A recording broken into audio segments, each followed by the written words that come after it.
10, the Nike PG6. The Nike PG6 is Paul George's sixth signature sneaker with Nike and is also one of the best budget-friendly basketball sneakers, not only on this list, but also just in general. The PG6 looks great. It's a good-looking basketball sneaker that you can wear either casually or on court. It's definitely more of an on-court performance basketball shoe, but you do have the option. And number 9, the Nike Pegasus 39. The Nike Pegasus 39 is the latest in the long line of Nike Pegasus sneakers. This is obviously the 39th edition, and in my opinion is the best that they've ever made. Not only is it just a great all-around performance running sneaker, but it's also an incredibly comfortable lifestyle shoe. So it's the kind of shoe that you can go for a run in the morning and then wear all day at school. Number 8, the Adidas Forum. And the Adidas Forum is an 80s basketball sneaker that Adidas has brought back and given a new life, and I absolutely love it. So this shoe comes in a couple different variations. You've got the high top like I have here, you have the mid top, and of course the low top, which honestly is probably the most popular version of the shoe and is the version that I would probably recommend. But you really can't go wrong with any of them. I personally prefer the high top version because I love high top sneakers, but that's just me. So what I love about the Adidas Forum is that you're getting a great lifestyle sneaker that has a very classic and clean look. It's a great looking model, it looks great on feet, and it's very easy to wear whether you're dressing up or dressing down. It's a great all-around sneaker. And for me, again, there's just something about 80s basketball sneakers that I love. I don't know if it's the paneling, I don't know if it's the simplicity of the shoe, but they just look great in my opinion, and you can never go wrong with something like the Adidas Forum.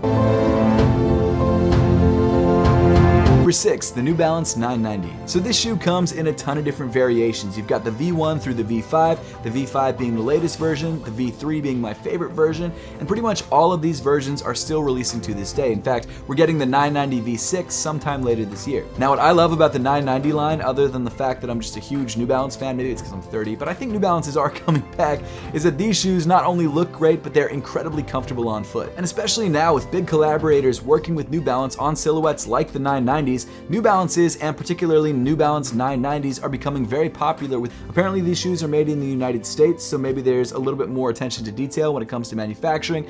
I'm not sure, but either way, these are great quality sneakers. Now, unfortunately, because they are higher quality than a lot. Number 5, the Air Jordan 1 High. All right, I'm not gonna lie, I'm a little bit biased towards this shoe because the Air Jordan 1 High is my favorite shoe of all time. And I guess to be fair, the Air Jordan 1 Mid could have also been at the same spot on this list. The only difference is that the shoe is a little bit shorter, the materials aren't as nice, and they don't release as many hyped colorways on the Air Jordan 1 Mid.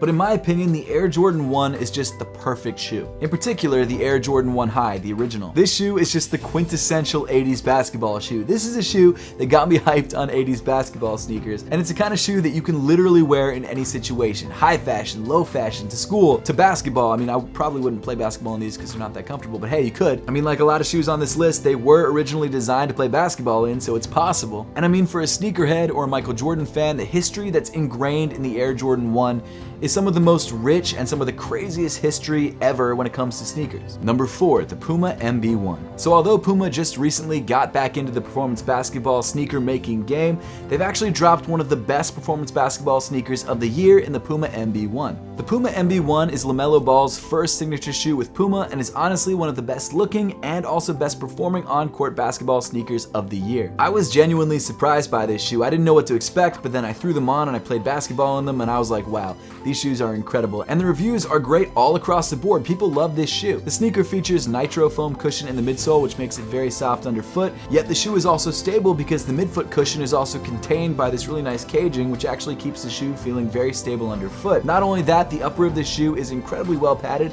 and fits great, and honestly, like I said earlier, the shoe looks awesome. Number 3, the Nike Dunk Low. So Nike Dunks have always been relatively popular, but now in 2022, they've hit the peak of their popularity. The Nike Dunk Low is one of the most popular shoes available. And unfortunately, because of that, it's not the easiest to grab a pair of Nike Dunk Lows, but the good news is Nike's starting to produce a lot more of these shoes, so they're becoming a lot more widely available. And honestly, tech spec wise, there's nothing that impressive about the Nike Dunk Low. It's pretty much just a standard leather shoe with a rubber midsole. There isn't even an air unit in the midsole. It's not going to win any awards for the most comfortable shoe available. But with that being said, it's one of the best looking shoes available and it's one of the most popular, so everyone is rocking these shoes. Like a lot of the shoes on the list, the Nike Dunk Low started life as a basketball sneaker, but back in the 80s when this shoe first released, it was overshadowed by the Air Jordan 1. So for a couple years, it hit outlets. Then the skateboarding community got a hold of it and the Nike Dunk Low gained a whole new life as a skateboarding shoe. Now, pretty much 35 years later, the Nike Dunk Low is still one of the most popular sneakers out there,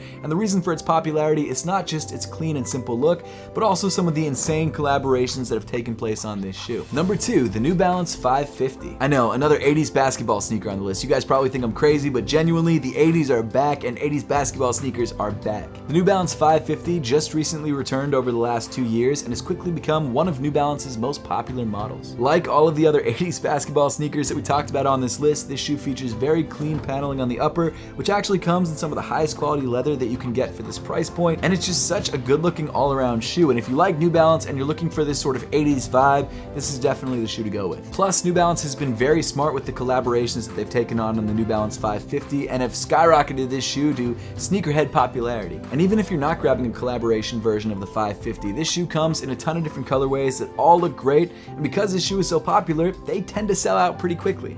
Number 1, the Air Jordan 1 Low. It's crazy to me that so many retro shoes have dominated this list. In my opinion, the Air Jordan 1 Low is like the perfect summer back to school shoe. This is the kind of shoe that you can rock with long pants, short pants, and still wear a pretty hyped up and popular shoe that looks great with pretty much anything. The Air Jordan 1 Low takes everything that I like about the original Air Jordan 1 and puts it in a much smaller package that's honestly easier to wear. You've got all of that simple and iconic paneling that just makes this shoe look so clean. On this colorway, you've got this beautiful suede and cracked leather that looks great. And seriously, this is one of those shoes that you literally can wear with anything. And even though the Air Jordan 1 Low hasn't always been the most popular shoe in the world, in fact, it was one of the least popular Air Jordan 1s for a long time, now that people like Travis Scott and other collaborators are collaborating on this silhouette, this shoe has not only become very popular, but it's become probably the most popular Air Jordan 1 out there right now.